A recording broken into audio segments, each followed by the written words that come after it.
الحمدللہ والصلاة والسلام علی رسول اللہ۔ پرس میں قرآنی آیات ہوں تو واش روم میں جانے کا حکم۔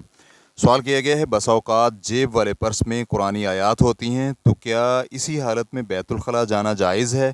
الجواب بعون اللہ سبحانہ و تعالی۔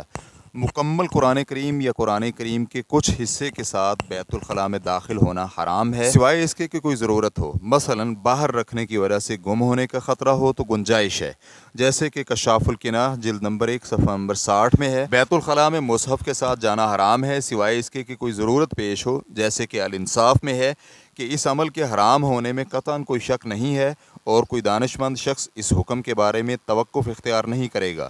میرے یعنی صاحب کشاف الکناہ کے مطابق اس حکم میں قرآن کریم کے بعض حصے کا بھی وہی حکم ہے جو پورے قرآن کریم کے نسخے کا ہے۔ اگر چند قرآنی آیات یا چند پاروں یا چند صورتوں کو اپنی جیب میں رکھنے کا مقصد یہ ہو کہ پڑھنے یا حفظ کرنے کے لیے فوری دستیاب ہوں تو اس عمل میں کوئی حرج نہیں ہے، لیکن اس کے لیے مکمل قرآن کریم کے نسخے کو خراب نہ کیا جائے، کیونکہ اس طرح قرآن کریم کی بے ادبی ہوگی۔ اور اگر قرآنی آیات کو اپنی جیب میں رکھنے کا مقصد تبرک حاصل کرنا ہو یا نظر بد سے بچانا مقصود ہو تو پھر اس میں اہل علم کے ہاں اختلاف ہے۔ اس حوالے سے راجح موقف یہ ہے کہ یہ عمل منع ہے، واللہ تعالی اعلم۔ اسلام کیو اے ریکارڈنگز، مؤسسۃ الشیخ محمد صالح المنجد، المملکۃ العربیۃ السعودیہ، فتویٰ نمبر 103101۔